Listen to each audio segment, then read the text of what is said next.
Hey everybody, it's Darrell with this week's Back 40 broadcast, always here on Wednesday at 10:30 a.m.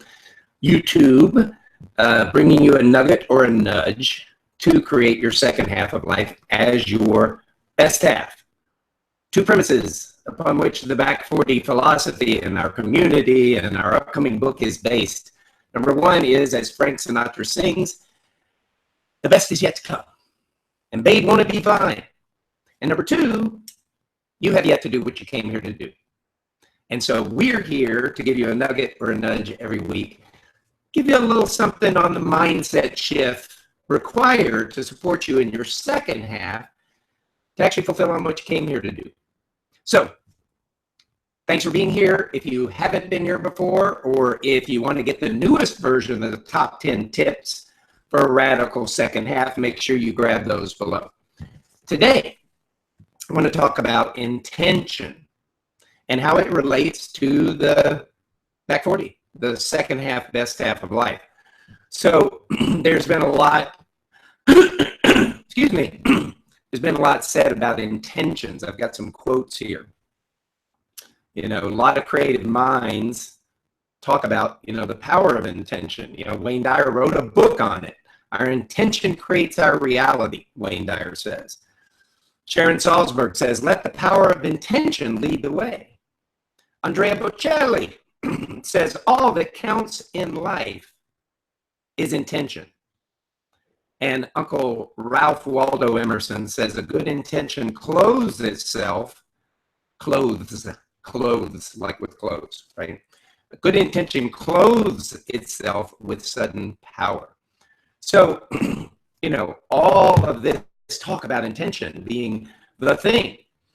And yet there's also a lot of evidence and a lot of wise people who say that a good intention and $1.85 will get you a cup of coffee in today's prices.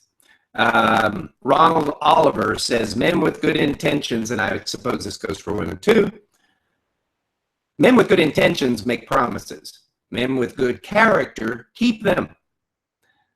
Let's see. Kristen Hanna says, it's not intentions that matter, it's actions. We are what we do and say, not what we intend to. And Paulo Coelho, great book, by the way, The Alchemist, there is always a gap between intention and action. So here's the thing. As we say that you have yet to do what you came here to do. And that is the message that empowers us in our second half, best half, to really play like the first half was just R&D. The first half of life, that first 40, 50 years was just R&D, teaching us what we needed to know about ourselves, our real passions, our real proclivities, our real interests, the things we needed to know so that we can now fulfill on our purposeful second half. And, in our programs and a lot of the things we write on our blogs, we talk about how, there's the people you wouldn't even know who they were until they did what they did in their 50s, 60s, 70s, 80s. And so if we are going to subscribe to this idea that we have yet to do what we came here to do and our big game is still ahead of us, then it's going to require us, with our goal setting and our intentions to, operate differently than we did in that first half. And, I bet I'm not the only one that has set a lot of good intentions in the past and a lot of big goals and didn't fulfill on them. And so we can develop this listening. See, one of the things as we get into our 40s, 50s, 60s, 70s is we start developing this listening of ourselves as to, this is who I am, and this is the way I am, and I'm not going to do that, and I can't do that. And we have all these limitations that we put on ourselves versus, operating like a 20-year-old who's going out into life, and it's like, wow, it's all an experiment. It's all new. We've made all these decisions. And so sometimes we can make the decisions that we just don't keep our promises, or we're just not going to fulfill on things, and we get resigned And I call it the incredible all possibilities shrinking world, because it's not all possibilities.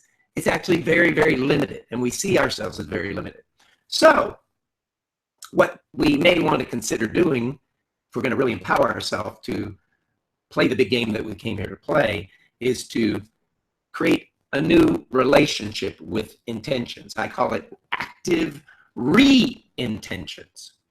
And, I have four steps I want to share with you today for how we might want to do that. So the first thing we want to consider is to clean up. I call this the 4 steps for upping our active re-intention. First is to clean up. And that means go look in the past to see where we made bold promises, where we stuck our neck out, where we didn't fulfill on something. There's got to be a lot of forgiveness for ourselves, by the way. If we're going to be playing in our second half for something, big and a purpose to fulfill on, it's going to have to be a lot of forgiveness for, our past and, things that we did or didn't do in the past, and a lot of forgiveness for just how we may have operated. Maybe we made big, bold promises or something. We didn't fulfill on them.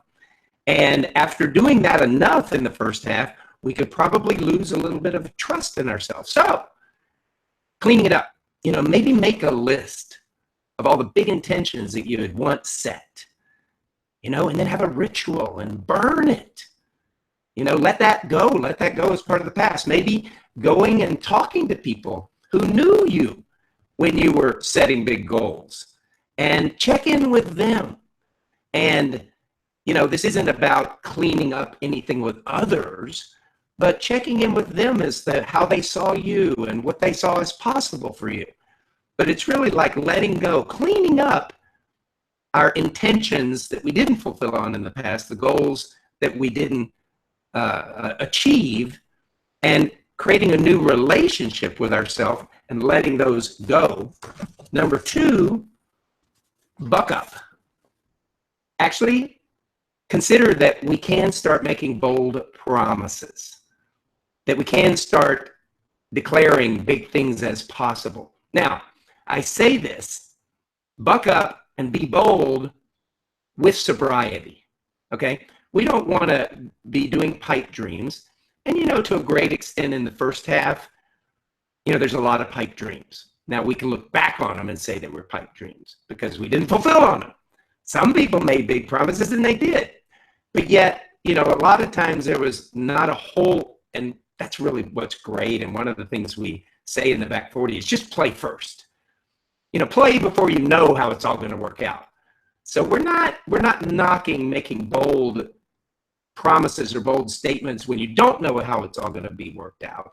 And yet, with a little bit of sobriety, make some bold promises and go check in with people.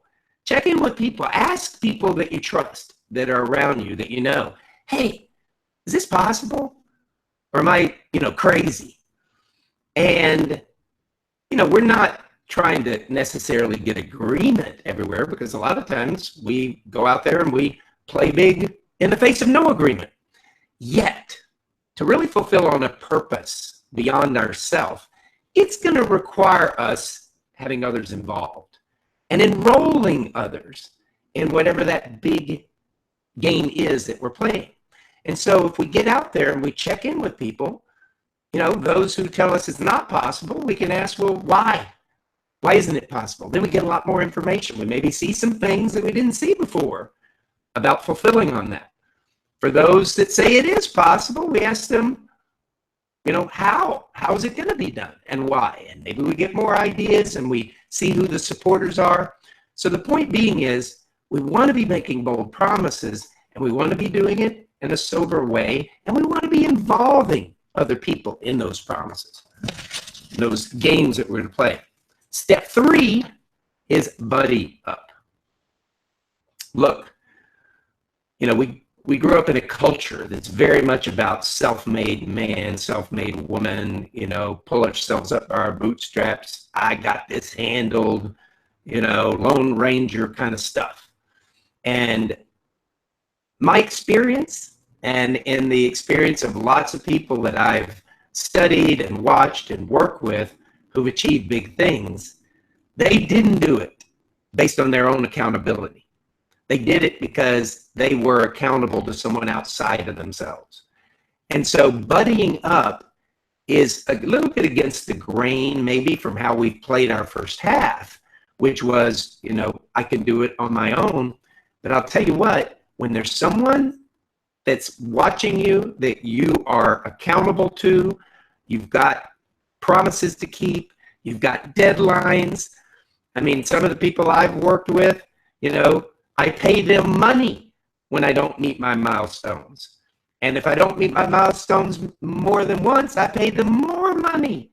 And some of the clients I've worked with, they know when they're watching this right now that they paid more money to that cause that they hated whenever they didn't keep their promises. Because, good, look, we want to avoid pain. We want to go for pleasure.